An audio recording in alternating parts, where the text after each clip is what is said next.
Hello, YouTube preppers. This is Irish Prepper.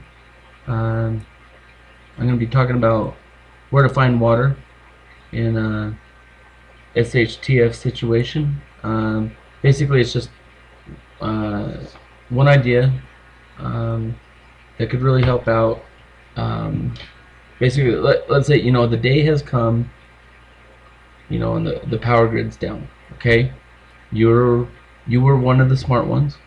You prepared yourself and your home to survive the next great disaster. You gathered your supplies together, and you realized that the one thing that completely slipped your mind was a fresh water supply. Okay, such an oversight is unfortunate, but all too common. Okay, before this hypothetical situation becomes a reality, you can make preparations to ensure that you have access to clean, drinkable water. Okay, many people in dire situations, such as a lack of available water, may resort to drinking water from local ponds. Okay, the main concern is that these sources of water are stagnant and full of bacteria and other deadly organisms. Okay, most people don't realize that there are millions of gallons of fresh, clean, drinkable water right under your feet. Okay, if you have a dog, chances are your canine friend has probably already pointed out the solution many times. Okay, that's right. The neighborhood fire hydrant could save your life and the lives of your neighbors. The only tool you will need is a hydrant wrench, which can easily be ordered online right now, for now. Okay.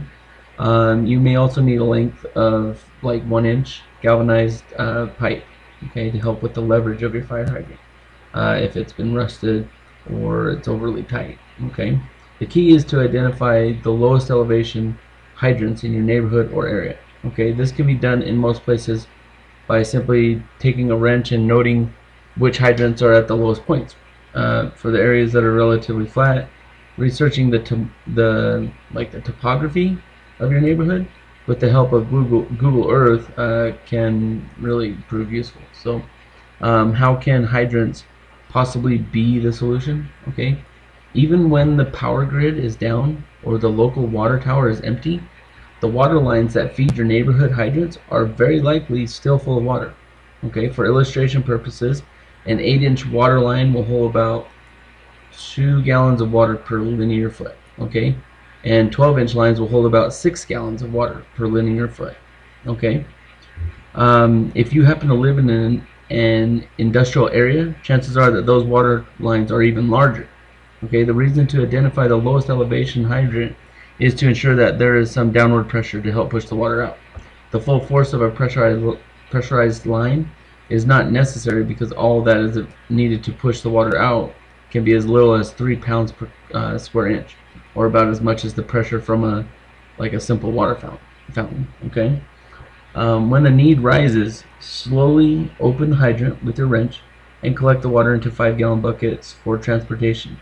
When you get home, transfer the water into clean 1-gallon milk jugs and close them tight. Obviously you can use, liter pop bottles and stuff like that too. So, you don't have to use milk gallons. Anyways, one hydrant, one word of warning here. Okay, don't attempt to collect water from any pipe system or hydrant that is painted purple. Okay, this water is not potable. You'll probably want to fill your 5-gallon buckets far in advance in order to experiment with the best way to transport them from the hydrant to your home. You'll be surprised how heavy these 5-gallon buckets are to carry, especially if it's uphill. Okay, in my case, that's my case, going uphill. Anyways, with a little amount of preparation before disaster strikes, you could help not only yourself and your family, but your whole neighborhood with a much needed resource.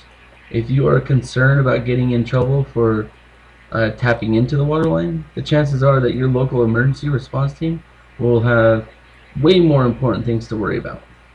It won't hurt to offer to pay for the water if anyone ever asks. Just make a note of the days you accessed it and approximately how much water you use. Okay. Of course, this is only a short-term solution because eventually that water will run out as well. Okay. So stay tuned for future videos, addressing fresh water off the grid. Okay, so just a short little video today, obviously. I hope it helps out with some ideas, and maybe some little plans that you can add to your scenarios that you've lined out in your emergency preparedness. So, anyways, this is Irish Pepper. Hope you guys enjoyed the video. Stop back again later, and if you've subscribed, make sure that you check the little box that says that you can get updates when I upload a new one. Okay, I don't do it a lot, so you're not going to get a bunch of emails from me. But so it's worth it when you do. Okay, so have a nice day. Thank you.